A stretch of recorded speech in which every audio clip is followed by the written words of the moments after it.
I hit the biggest lottery jackpot. $1 billion. The day I was supposed to claim it, my wife was suddenly kidnapped. The kidnapper, full of bravado, started a live stream for the whole world to see. He pointed at the camera and threatened, "Mr. Alex, if you want your wife back, you'll exchange her for that lottery ticket." I calmly pulled out our marriage certificate from a drawer, my voice even more intense than the kidnappers. "Tell me, how much do you want to finish her off?" On the screen, my wife Sarah was tied up in a rundown factory, her face pale. The comments in the live chat were flying by. "Oh my god, this looks way too real. Doesn't seem like acting at all." The live stream quickly went viral. As viewership skyrocketed, Sarah's parents, Robert and Karen, found out about their daughter's kidnapping and frantically called me. Meanwhile, I was casually sipping coffee, interacting with the kidnapper. To speed things up and convince him to just end it, I transferred the last of our shared marital funds into the live streaming platform. The next second, the front door suddenly burst open. "Alex, what the hell is going on? My daughter's been kidnapped, and you're just sitting here sipping coffee?" I slowly put down my cup and glared at Robert. "Mr. Robert, I want to save Sarah too, but the kidnapper's demands are just too extreme. I can't meet them." The words had barely left my mouth when Robert rushed over, grabbing my collar. "What do you mean by that? Is my daughter's life not worth more than a lottery ticket?" Robert was trembling with desperation, his eyes filled with disappointment. "Mr. Robert, you know I'm broke. There's no way I'm giving up this lottery ticket.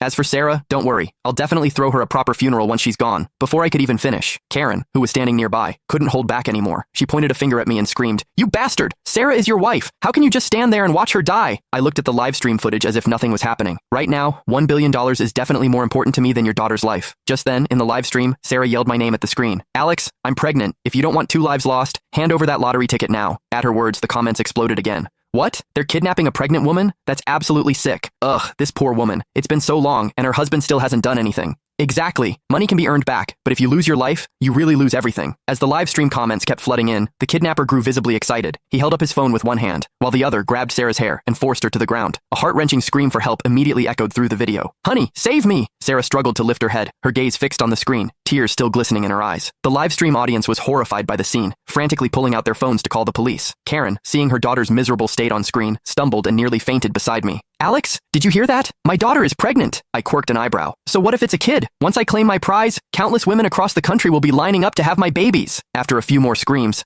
the kidnapper's eyes were blazing red as he stared at the screen. "Mr. Alex, I'm giving you 1 hour to decide. Money or your wife and child." Mid-sentence, he suddenly grinned. "Oh, and I should warn you, I'm not a very patient man. Every 10 minutes, I'll chop off one of your wife's fingers until she bleeds to death." I sighed softly at my phone screen. "Don't bother with the fingers. Just go straight for the head. There's no way I'm giving you that lottery ticket. Forget about it." I turned to Robert and Karen. "I don't think you two need to worry too much. The police might have already located the kidnapper by now. Even though the live stream's IP address showed it was outside the country, the police might still find him." But Robert slammed his hand on the table. "Alex, everything you have now, you owe to our family. What right do you have not to save my daughter?" He wasn't wrong. The Roberts weren't super rich, but they were far better off than me, a guy who came from humble beginnings. Even my current job was thanks to Robert's connections. I was thinking about how to retort when a large group of